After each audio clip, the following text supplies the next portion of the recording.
Hi മക്കളെ, welcome back to silent learning. It's me Rohit. മക്കളെ, sets എന്ന ചാപ്റ്ററിലെ വളരെ പ്രധാനപ്പെട്ട 10 ക്വസ്റ്റ്യൻസ് 10 മിനിറ്റിന്റെ ഉള്ളിൽ, ഒരു 5 to 10 മിനിറ്റ് അതിൻ്റെ ഉള്ളിൽ നമുക്ക് പഠിച്ചെടുത്താലോ? ശ്രദ്ധിക്കുക, ഈ ക്വസ്റ്റ്യൻസ് നിങ്ങളെ എക്സാമിന് ഈ വർഷത്തെ 2025 +1 ബോർഡ് എക്സാമിനേഷന് വരാനുള്ള സാധ്യത ഒരു 70% to 90%ഓളമാണ്. 70 to 90 അല്ല 100%ഓളം തന്നെ പറയാം. 70 to 100%ഓളം ഇതിലെ ക്വസ്റ്റ്യൻസ്, പല ക്വസ്റ്റ്യൻസും അതേപോലെ വരാനുള്ള ചാൻസ് ഉണ്ട്. സോ നമുക്ക് പഠിച്ചാലോ? വളരെ ബേസിക് ആയിട്ട് നിങ്ങൾ പഠിച്ചിരിക്കേണ്ട ക്വസ്റ്റ്യൻസ് ആണ്, നിർബന്ധമായിട്ട് പഠിച്ചിരിക്കാം. നോക്കാം എന്ന് വെച്ചാൽ ഇത് മാത്രം പഠിച്ചു പോകണം എന്നല്ല ഞാൻ പറയുന്നത്, മനസ്സിലായല്ലോ? രോഹിത് സാർ പറഞ്ഞിട്ട് ഇത് മാത്രം പഠിച്ചാൽ മതി, അങ്ങനെയല്ല. ഇത് നിർബന്ധമായിട്ട് പഠിച്ചിരിക്കാം. ഇത് മിക്കവാറും ചോദിക്കാൻ സാധ്യതയുള്ള ക്വസ്റ്റ്യൻസ് ആണ്. നോക്കാം നമുക്ക്. എ തന്നിട്ടുണ്ട്, ബി തന്നിട്ടുണ്ട്. ഓക്കെ, സെറ്റ് ബിൽഡർ ഫോമിലാണ് തന്നിട്ടുള്ളത്. നമുക്ക് എന്ത് ചെയ്യണം? അത് എയും ബിയും റോസ്റ്റർ ഫോമിൽ എഴുതണം. ഓക്കെ, എഴുതിയേക്കാം. എ എന്ന് പറഞ്ഞാൽ എന്താ അവർ പറയുന്നത്? Set of all X such that X is an integer. Integer എന്ന് പറഞ്ഞാൽ 0 ഉണ്ടാവും, 1 2 3 4 5 എക്സെട്ര അങ്ങോട്ടുള്ള നമ്പർ ഉണ്ടാവും, നെഗറ്റീവ് നമ്പേഴ്സ് -1 -2 -3 -4 അങ്ങോട്ടുള്ള നമ്പേഴ്സ് ഉണ്ടാവും. ആൻഡ് എക്സിന്റെ വാല്യൂസ് അവർ പറയുന്നുണ്ട് -3 വലുതായിരിക്കണം, 7 ചെറുതായിരിക്കണം. -3 less than X less than 7. അപ്പൊ -3 7 ഉള്ളിൽ വരുന്ന വാല്യൂസ് -3 7 ആഡ് ചെയ്യാൻ പാടുണ്ടോ? ഇല്ല, കാരണം ഈക്വൽ ടു ഇല്ല. അവിടെ ഈക്വൽ ടു ഉണ്ടെങ്കിലേ ഇത് രണ്ടും ആഡ് ചെയ്യാൻ പാടുള്ളൂ. ഈക്വൽ ടു ഇല്ല, ഇത് മാത്രമുള്ളത്. Okay, less than or equal എന്നല്ല. അപ്പൊ എന്താ, -3 അപ്പുറത്ത് -2 ഉണ്ട്, പിന്നെ -1 0 1 2 3 4 5 6 7 പാടുണ്ടോ? ഇല്ല, കാരണം ഇവിടെ ഈക്വൽ ഇല്ല. അപ്പൊ വെറും 6 വരെ മാത്രം മതി. ഓക്കെ അല്ലേ? നെക്സ്റ്റ് വൺ, ബി എന്താ പറഞ്ഞത്? Set of all X such that X is A natural number less than 6. Natural number എന്ന് പറഞ്ഞാൽ നമ്മൾ നാച്ചുറലി എണ്ണാൻ ഉപയോഗിക്കുന്ന നമ്പേഴ്സ്, സംഖ്യകൾ 1 2 3 4 5. അപ്പൊ എന്താ, 1 2 3 4 5 6 1 2 3 4 5 6. സാറ് പക്ഷെ 6 എഴുതിയില്ലല്ലോ. 6 ഉണ്ടാവില്ല, കാരണം എന്താ, ഇവിടെ ബ്രാക്കറ്റ് അങ്ങോട്ട് ശരിയാവുന്നില്ല. ഓക്കെ, 6 ഉണ്ടാവില്ല, കാരണം ലെസ് ദാൻ 6 എന്ന് അവർ പ്രത്യേകം പറയുന്നുണ്ട്. നാച്ചുറൽ നമ്പർ ആണ്, അതോടൊപ്പം തന്നെ ലെസ് ദാൻ 6 ആയിരിക്കണം. അപ്പൊ 6 വരാൻ പാടില്ല. ലെസ് ദാൻ 6 എന്ന് പറഞ്ഞാൽ 6-നേക്കാൾ കുറവുള്ള നാച്ചുറൽ നമ്പേഴ്സ് എഴുതാൻ പാടുള്ളൂ. 1 2 3 4 5 റോസ്റ്റർ ഫോമിൽ എഴുതി കഴിഞ്ഞു. നെക്സ്റ്റ് ക്വസ്റ്റ്യൻ നോക്കുക. If A is equal to set of all x such that x is a natural number, x less than 5 and x greater than 7, then n of A is. അതായത് A എന്ന സെറ്റിന്റെ set builder form തന്നിട്ടുണ്ട്. അങ്ങനെ വെച്ചാൽ number of elements in A ചോദിച്ചത്. എയിൽ എത്ര elements ഉണ്ടാവും, എയിൽ എത്ര നമ്പേഴ്സ് ഉണ്ടാവും, അല്ലെങ്കിൽ എത്ര എലമെന്റ്സ് ഉണ്ടാവും എന്ന് ചോദിച്ചത്. ഇവിടെ പറയുന്നുണ്ട് എക്സ് ലെസ് ദാൻ 5 ആണ്, 5-നേക്കാളും കുറവായിരിക്കണം. പിന്നെയോ 7-നേക്കാളും കൂടുതലും ആയിരിക്കണം. കാരണം 5-നേക്കാളും കുറഞ്ഞതും 7-നേക്കാളും കൂടിയതുമായിട്ടുള്ള നമ്പേഴ്സ് ഉണ്ടാവും. എക്സ് നാച്ചുറൽ നമ്പർ ആണെന്ന് പറയുന്നത്. 5-നേക്കാൾ കുറവ്, 5-നേക്കാളും ചെറിയ നമ്പറാണ്, 7-നേക്കാളും വലിയ നമ്പറുമാണ്. അങ്ങനെ ഒരു നമ്പർ പോസിബിൾ ആണോ? 5-നേക്കാളും കുറവാണെന്ന് വെച്ചാൽ എന്തായാലും 7-നേക്കാളും കുറയാ ചെയ്യാം, ഒരിക്കലും 7-നേക്കാളും കൂടുതൽ അല്ലേ? അപ്പൊ എന്താ, അതിൽ എലമെന്റ്സ് ഇല്ല. ആ സെറ്റ് എം ടി സെറ്റ് ആണ്. അപ്പൊ അതിൽ നമ്പർ ഓഫ് എലമെന്റ്സ് എന്ന് വെച്ചാൽ എത്രയാണ് നമ്മൾ പറയാ? 0. എലമെന്റ്സ് ഇല്ല, 0 എലമെന്റ്സ് ആണ്. That's it. Next question നോക്കുക. If P is equal to set of 1, set 1, 2, write all subset of P. Okay. ഇതിന്റെ അകത്തേക്ക് ഞാൻ ഒരു ക്വസ്റ്റ്യൻ കൂടെ ആഡ് ചെയ്യാം. Number of subsets of P. എത്ര സബ്സെറ്റ്സ് ഉണ്ടാവും ഇതിന്? നിങ്ങളെ സെറ്റിൽ n എലമെന്റ്സ് ഉണ്ട്, അതായത് n എലമെന്റ്സ് സെറ്റിലുണ്ട്. 1 2 3 അങ്ങനെ സെറ്റിലെ എലമെന്റ്സ് ഉണ്ട്. നമ്മൾ കോമൺ എഴുതുന്ന സാധനം അത് n ഉണ്ടെങ്കിൽ 2n സബ്സെറ്റ്സ് ഉണ്ടാവും. ഓക്കെ, ഇവിടെ എത്ര എലമെന്റ്സ് ഉണ്ട് സെറ്റില്? എത്ര എലമെന്റ്സ് ഉണ്ട്? 1 2 എലമെന്റ്സ് ഉള്ളത്. അപ്പോൾ 2 n 2 ആണ്. അപ്പോൾ 4 സബ്സെറ്റ്സ് ഉണ്ടാവണം. ഇവിടെ 4 സബ്സെറ്റ്സ് ഉണ്ടാവണം. നമ്മൾ പറഞ്ഞാൽ എത്ര സബ്സെറ്റ്സ് ഉണ്ടെന്നല്ല, നമ്മൾ ചോദിച്ചാൽ എന്താ, റൈറ്റ് ഓൾ സബ്സെറ്റ്സ്, എല്ലാ സബ്സെറ്റ്സും എഴുതണം. മക്കൾ എപ്പോഴും മനസ്സിലാക്കേണ്ട കാര്യം 5 നൾ സെറ്റ് അല്ലെങ്കിൽ എം ടി സെറ്റ് എന്ന് പറഞ്ഞാൽ എല്ലാ സെറ്റിന്റെയും സബ്സെറ്റ് ആണ്. അപ്പോൾ ഒരു സബ്സെറ്റ് എപ്പോഴും 5 ആയിരിക്കും. പിന്നെ നമ്മുടെ ക്വസ്റ്റ്യനിൽ തന്ന അതേ സെറ്റ് തന്നെ, അത് ഒരു സെറ്റ് അതിൻ്റെ തന്നെ സബ്സെറ്റ് ആണ്. അപ്പോൾ അതേ സെറ്റിനെ എഴുതി കൊടുക്കാം. അപ്പോൾ 2 സബ്സെറ്റ് നമുക്ക് ഒന്നും നോക്കാണ്ട് എഴുതാൻ പറ്റും, 2 സബ്സെറ്റ്സ് നമുക്ക് ഒന്നും നോക്കാണ്ട് എഴുതാൻ പറ്റും. എന്താ, ഒന്ന് 5, എല്ലാ സെറ്റിന്റെയും സബ്സെറ്റ് ആയിരിക്കും 5. പിന്നെ ചോദിച്ച സെറ്റ് ഏതാണോ അതിനെ ഒന്നുകൂടി എഴുതി കൊടുക്കുക, അത് സബ്സെറ്റ് ആയിരിക്കും. അതായത് ഇപ്പോൾ എ എന്ന സെറ്റ്, അത് എ എന്ന സെറ്റ് എന്ന് പറഞ്ഞാൽ എ എന്ന സെറ്റിന്റെ സബ്സെറ്റ് ആയിട്ട് നമുക്ക് എഴുതാം, അതേ സെറ്റിനെ എഴുതാം. ഓക്കെ, ഇനി എന്ത് എഴുതാം? ഓരോ എലമെന്റ്സ് ഇൻഡിവിജ്വൽ ആയിട്ട് എഴുതാം. സെറ്റ് 1 ഉണ്ട്, പിന്നെ സെറ്റ് 2 ഉണ്ട്. ഇപ്പൊ തന്നെ 4 ആയില്ലേ? 1 2 3 4 സബ്സെറ്റ്സ് ആയി. ഇത്രയും മതി, ആൻസർ ആയി, ഫുൾ മാർക്കായി. ഓക്കെ അല്ലേ? നെക്സ്റ്റ് ക്വസ്റ്റ്യൻ നോക്കാം. If the number of proper subsets of a set is 63, then the number of elements of the set is. Number of proper subsets. എന്താണ് ഈ പ്രോപ്പർ സബ്സെറ്റ്സ് എന്ന് പറഞ്ഞാൽ? ഞാൻ പറഞ്ഞു നിങ്ങളോട്, ഒരു സെറ്റ് അതിന്റെ സബ്സെറ്റ്സ് എഴുതുന്ന സമയത്ത് നമുക്ക് ആ സെറ്റ് തന്നെ സബ്സെറ്റ് ആയിട്ട് നമ്മൾ എഴുതാറുണ്ട്. അപ്പോൾ ആ സെറ്റ് തന്നെ സബ്സെറ്റ് ആയിട്ട് എഴുതുമ്പോൾ ഒരു സുഖമല്ല. അപ്പോൾ അത് ഒഴിച്ചു നിർത്തിയാൽ ബാക്കിയുള്ളതിനെയാണ് നമ്മൾ പ്രോപ്പർ സബ്സെറ്റ്സ് എന്ന് വിളിക്കുക. മനസ്സിലായോ? അതായത് ആ സെറ്റ് തന്നെ കൂട്ടണ്ട, ഒരു സെറ്റിന്റെ സബ്സെറ്റ് ആയിട്ട് അതേ സെറ്റിനെ വരുന്നവരല്ലോ, അതൊഴിച്ച് ബാക്കിയുള്ള സബ്സെറ്റ്സിനെയാണ് നമ്മൾ പ്രോപ്പർ സബ്സെറ്റ് എന്ന് പറയുക. ഇത് അതിന്റെ പ്രോപ്പർ സബ്സെറ്റ് അല്ല. അതപ്പോൾ അത് ഒഴിവാക്കുക എന്ന് പറഞ്ഞാൽ ടോട്ടൽ സബ്സെറ്റ്സ് എത്രയാ? ആക്ച്വലി 2n ആണ്. അതിൽ നിന്ന് ആ ഒരു സബ്സെറ്റ് ഒഴിവാക്കണം. അപ്പോൾ 2n-1 അതാണ് എത്ര? ഇവിടെയുള്ള പ്രോപ്പർ സബ്സെറ്റ്സ് എത്രയാണ്? നമ്പർ ഓഫ് പ്രോപ്പർ സബ്സെറ്റ്സ് എത്രയാ? 63 ആണ്. അങ്ങനെ വെച്ചാൽ ആ സെറ്റ്സിലെ നമ്പർ ഓഫ് എലമെന്റ്സ് ആയി ചോദിച്ചത്. നമ്പർ ഓഫ് എലമെന്റ്സ് എന്ന് പറഞ്ഞാൽ n ആണ് നമുക്ക് കണ്ടുപിടിക്കേണ്ടത്. ഓക്കെ, ഇതിൽ n എങ്ങനെ കണ്ടുപിടിക്കും? ആദ്യം -1 അപ്പുറത്തോട്ട് കൊണ്ടുപോവുക. അപ്പോൾ 2n മാത്രം അപ്പുറത്ത് ബാക്കിയായി ഈക്വൽ ടു അപ്പുറത്ത് 63 ഉണ്ട്, -1 അപ്പുറം പോയാൽ +1 ആയി. So 2n = 63 + 1 that is 64. 2 എത്രയാ 64? 2 സ്ക്വയർ 4, 2 2 4 8, 2 4 16, 2 5 32, 2 64. അപ്പോൾ 6 ആണ്. അപ്പോൾ n = 6 വരണം. കാരണം 2 ആണ് എന്ത്? 64. 2 4 8 2 16 2 32 64 കറക്റ്റ് ആണ്. അപ്പോൾ n എന്ന് പറഞ്ഞാൽ എത്രയാ? 6 ആണ്. നമ്പർ ഓഫ് എലമെന്റ്സ് എത്രയാ? 6 എലമെന്റ്സ് ആണ് ആ സെറ്റിൽ ഉണ്ടാവുക. ഓക്കെ അല്ലേ? സെറ്റിലെ നിങ്ങൾ ആലോചിച്ച് നോക്കിയാൽ മതി. ഇപ്പം 6 എലമെന്റ്സ് ഉണ്ട്. അപ്പോൾ അതിന്റെ നമ്പർ ഓഫ് സബ്സെറ്റ്സ് എത്രയാ? 2 2 എന്ന് പറഞ്ഞാൽ 64 ആണ്. അപ്പോൾ പ്രോപ്പർ സബ്സെറ്റ്സ് എന്ന് പറയുമ്പോൾ അതിൽ ആ സെറ്റ് കുറയ്ക്കണം. ആ സെറ്റ് ഒഴിവാക്കി കളയാം. അപ്പോൾ ഒന്ന് ഒഴിവാക്കുക, ഒരു സെറ്റ് ഒഴിവാക്കുക. 63 കറക്റ്റ് അല്ലേ? പ്രോപ്പർ സബ്സെറ്റ്സ് കറക്റ്റ് ആണ്. ഇത്രയേ ഉള്ളൂ. നെക്സ്റ്റ് ക്വസ്റ്റ്യൻ നോക്കുക. Which of the following is equal to set of all x such that x belongs to R where 2 less than x less than or equal to 4. Simple ആണ്.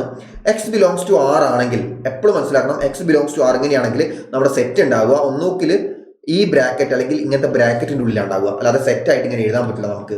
Okay, x belongs to R ആണെങ്കിൽ real numbers ആണെങ്കിൽ നമുക്ക് ഒരിക്കലും ഇങ്ങനെ set ആയിട്ട് എഴുതാൻ പറ്റില്ല എന്ന് മനസ്സിലാക്കാം. ഓക്കെ, ഇനി നോക്കേണ്ട കാര്യം, നിങ്ങൾ ഈ രണ്ട് നമ്പേഴ്സ് എഴുതി കൊടുക്കുക, 2ഉം 4ഉം. എന്നിട്ട് ഏത് ബ്രാക്കറ്റ് ഉണ്ടെന്ന് സാറ് പറഞ്ഞുതരാം. സി 2ന്റെ ഇപ്പുറത്തും 4ന്റെ അപ്പുറത്തുമാണ് ബ്രാക്കറ്റ് ഉള്ളത്, അത് നമുക്കറിയാം. 2 കഴിഞ്ഞിട്ടുള്ളത് ഈക്വൽ ടു ഇല്ലെങ്കിൽ മക്കൾ ഈ ബ്രാക്കറ്റാണ് ഉള്ളത്, ഇങ്ങനെയുള്ള ബ്രാക്കറ്റ് കർവ്ഡ് ആയിട്ടില്ലേ. ഇനി ഈക്വൽ ടു 4ന്റെ അപ്പുറത്ത് ഈക്വൽ ടു ഉണ്ടില്ലേ, അപ്പോൾ എന്ത് ചെയ്യുക, 4ന്റെ അപ്പുറത്ത് സ്ക്വയർ ബ്രാക്കറ്റ് ഇട്ട് കൊടുക്കുക. ഓക്കെ, ഈക്വൽ ടു ഉണ്ടെങ്കിൽ നിങ്ങൾ സ്ക്വയർ ബ്രാക്കറ്റ് ആണ് ഇടേണ്ടത്, ഇല്ലെങ്കിലോ ജസ്റ്റ് ഇങ്ങനെ കർവായിട്ട്. അപ്പോൾ ഏതാ ഓപ്ഷൻ? ഓപ്ഷൻ 4 ആണ്, ഓപ്ഷൻ 4. ഓക്കെ അല്ലേ? Next question, set builder form of 6,12 is set builder form ആയി ചോദിച്ചത്.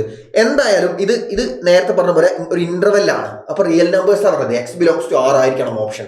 നോക്ക്, x belongs to R, set of all X such that x belongs to R, എല്ലാത്തിലും അത് ഓക്കെ ആണ്, കറക്റ്റ് ആണ്. അപ്പൊ ഇനി ഇത് നോക്കുക, 6,12 എന്ന് പറയുമ്പോൾ ഇത് ഇവിടെ ഈക്വൽ അല്ല അല്ലെ, സ്ക്വയർ ബ്രാക്കറ്റ് ഇല്ല രണ്ട് സൈഡിലും. അപ്പൊ 6ഉം 12ഉം വരണം, നടുക്ക് എക്സ് വരണം. ഈക്വൽ ടു വേണ്ട, വെറും ലെസ് ദാൻ മാത്രം മതി. അപ്പൊ എന്താ ഓപ്ഷൻ? ഏതാ? ഇതല്ലേ ഓപ്ഷൻ. കാരണം ഇവിടെ ഒരു ഈക്വൽ ഉണ്ട്, ഇവിടെ ഒരു ഈക്വൽ ഉണ്ട്, ഇവിടെ ഈ ബ്രാക്കറ്റും സ്ക്വയർ അല്ല, ഈ ബ്രാക്കറ്റ് സ്ക്വയർ അല്ല. അപ്പൊ രണ്ടിടത്തും ഈക്വൽ ടു വേണ്ട. ഇതല്ല, ഇവിടെ ഈക്വൽ ഉണ്ട്, ഇവിടെ ഈക്വൽ ഉണ്ട്. അപ്പോൾ ഈക്വൽ ഇല്ലാത്ത ഓപ്ഷൻ ഇത് മാത്രം. അപ്പോൾ option B is the right answer. Okay അല്ലേ? നെക്സ്റ്റ് ക്വസ്റ്റ്യൻ, യു തന്നിട്ടുണ്ട്, യൂണിവേഴ്സൽ സെറ്റ് തന്നിട്ടുണ്ട്, എ തന്നിട്ടുണ്ട്, ബി തന്നിട്ടുണ്ട്. എ യൂണിയൻ ബി എന്ന് പറഞ്ഞാൽ എയും ബി ഒരുമിച്ച് എഴുതുക. ആദ്യം നിങ്ങൾ എ എഴുതിക്കോ, 1, പിന്നെന്താ 2, പിന്നെ വേണമെങ്കിൽ നിങ്ങൾക്ക് ഓർഡറിൽ എഴുതാം കേട്ടോ. അതായത് ഇവിടുത്തെ 1 എഴുതി, ഇവിടുത്തെ 2 എഴുതി, പിന്നെന്താ 1 ഓൾറെഡി എഴുതിയല്ലോ ബിയിലെ. എയും ബിയും കൂടി ഒരുമിച്ച് എഴുതാന്നാണല്ലോ മീനിങ്. അപ്പം നമുക്ക് നമ്പേഴ്സ് ആയതുകൊണ്ട് വേണമെങ്കിൽ ഒരു ഓർഡറിൽ എഴുതാം.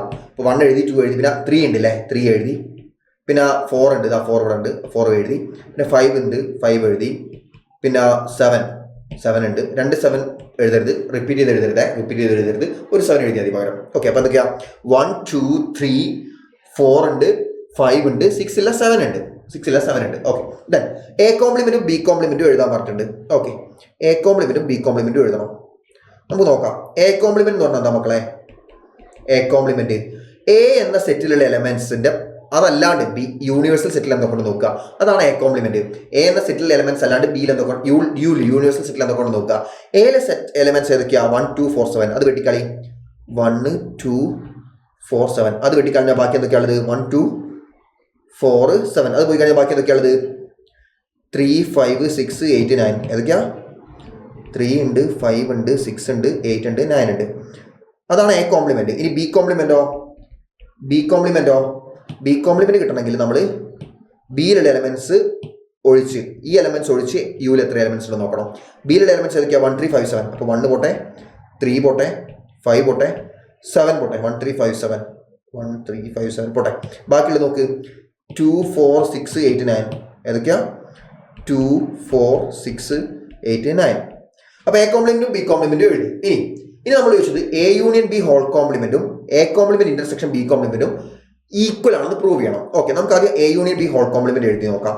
A union B whole complement, A union B whole complement എന്ന് പറഞ്ഞാൽ നിങ്ങൾ എ യൂണിയൻ ബി ഓൾറെഡി കണ്ടുപിടിച്ച് വെച്ചിട്ടുണ്ട്. ഇതാണ് എ യൂണിയൻ ബി.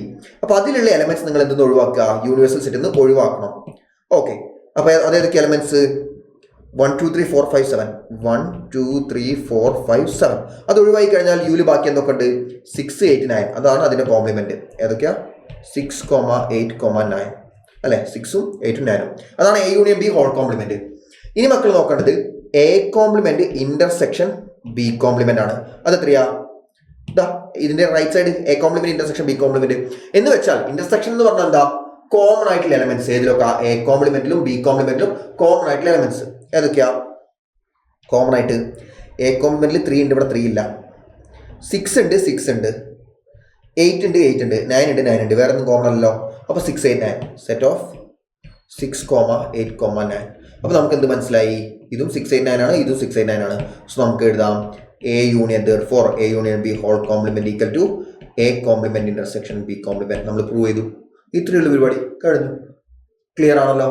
ഈ ക്വസ്റ്റ്യൻ ഒക്കെ ഉറപ്പായിട്ടും ചോദിച്ചിരിക്കും, നോക്കിക്കോട്ടോ.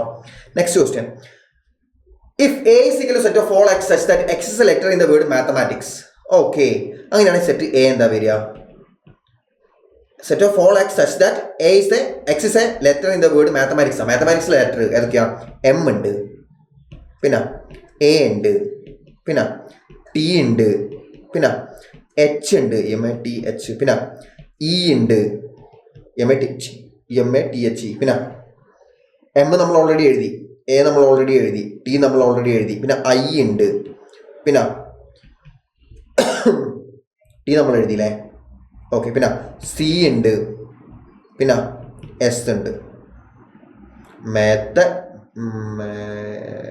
യെസ്, ഇത്രയും എലമെന്റ്സ് ആണ് ഇതിലുള്ളത്. മാത്തമാറ്റിക്സ് ആ ഒരു സെറ്റ് എയിലുള്ളത്. ഇനി സെറ്റ് ബി എന്താ? Set B equal to set of all Y such that Y is a letter in the word statistics. സ്റ്റാറ്റിസ്റ്റിക്സിലെ ലെറ്റർ. അപ്പോൾ ബി എന്ന് പറഞ്ഞാൽ സെറ്റ് ഓഫ് എസ് ഉണ്ടാവും. സ്റ്റാറ്റിസ്റ്റിക്സിൽ എസ് ഉണ്ട്, പിന്നെ ടി ഉണ്ട്, പിന്നെ എ ഉണ്ട്, പിന്നെ STA എഴുതി, ടി ഓൾറെഡി എഴുതി, പിന്നെ ഐ ഉണ്ട്, പിന്നെ എസ് നമ്മൾ ഓൾറെഡി എഴുതി, പിന്നെ ടി എഴുതി, പിന്നെ ഐ എഴുതി, പിന്നെ സി ഉണ്ട്, പിന്നെയുള്ള എസ് നമ്മൾ ഓൾറെഡി എഴുതിയതാണ്. അപ്പോൾ STAIC ആണ് ഇതിലത്തെ ലെറ്റേഴ്സ്. അങ്ങനെ വെച്ചാൽ A - B എന്ന് പറഞ്ഞാൽ എന്താ? A - B എന്ന് പറഞ്ഞാൽ എയിൽ നിന്ന് B - C എന്നല്ലേ മീനിങ്? അതേ മീനിങ് തന്നെയാണ് ഇവിടെയും. ബിയിലുള്ള എലമെന്റ്സ് അത് എന്ന് ഒഴിവാക്കിക്കളയാം. എന്ന് ഒഴിവാക്കുക, എന്ന് ബിനെ ഒഴിവാക്കുക. അതായത് ബിയിലുള്ള എലമെന്റ്സ് ആക്കിയാ STAIC. അത് ഇതിലുണ്ടെങ്കിൽ അതങ്ങോട്ട് ഒഴിവാക്കിക്കളയാം എന്ന്. അപ്പോൾ ആരൊക്കെയാ? എസ് പോയി എയിലുള്ള. പിന്നെ ആരാ പോകേണ്ടത്? സി. ഫസ്റ്റ് എസ്, ബിയിലുള്ള ഫസ്റ്റ് എലമെന്റ് എസ് ആണ്, അത് അവിടുന്ന് പോയി, എന്ന് പോയി. പിന്നെ ടി പോകണം, ടി പോയി. എ പോയി. ഐ പോയി. സി പോയി. ബാക്കി ആരാളുള്ളത്? എം ഉണ്ട്, എച്ച് ഉണ്ട്, ഇ ഉണ്ട്. MHE, MHE. അതാണ് A - B. ഇനി എന്താ ചോദിച്ചത്? A intersection B. A intersection B എന്ന് പറഞ്ഞാൽ എന്താ? കോമൺ ആയിട്ടുള്ള എലമെന്റ്സ് ഏതൊക്കെയാ? എസ് അപ്പുറത്തുണ്ട്, എസ് അപ്പുറത്തുണ്ട്. ടി ഉണ്ട്, എ ഉണ്ട്, ഐ ഉണ്ട്, സി ഉണ്ട്, അല്ലേ? അപ്പൊ എന്താ? എസ് ടി ഉണ്ട്, എ ഉണ്ട്, പിന്നെ കോമൺ ശരിയല്ല. ST ഉണ്ട്, എ ഉണ്ട്, ഐ ഉണ്ട്, സി ഉണ്ട്. ചുരുക്കി പറഞ്ഞാൽ ഈ സെറ്റ് മൊത്തത്തിലുണ്ട്. അതുകൊണ്ട് തന്നെ നമുക്ക് വേണമെങ്കിൽ എഴുതാം സെറ്റ് ബി എന്ന് എഴുതാം. ഓക്കെ അല്ലേ? കഴിഞ്ഞു. നെക്സ്റ്റ് ക്വസ്റ്റ്യൻ നോക്കുക. If U is the universal set and A is any set, then U intersection A. U എന്ന് പറഞ്ഞാൽ യൂണിവേഴ്സൽ സെറ്റ്. ഇതാണ് യൂണിവേഴ്സൽ സെറ്റ്. എ എന്ന് പറഞ്ഞാൽ അതിൻ്റെ ഉള്ളിലുള്ള സെറ്റാണ് എ. അങ്ങനെ വെച്ചാൽ U ഇന്റർസെക്ഷൻ A എത്രയാ വരിക? യുവിനും എക്കും കോമൺ ആയിട്ടുള്ള ആരാ? ഈ ടോട്ടൽ സ്ക്വയറിലും ഈ സർക്കിളിലും കോമൺ ആയിട്ടുള്ള ഏരിയ ഏതാ? കോമൺ ആയിട്ടുള്ള ഏരിയ എന്ന് പറഞ്ഞാൽ ആ സർക്കിളാണ് അല്ലേ?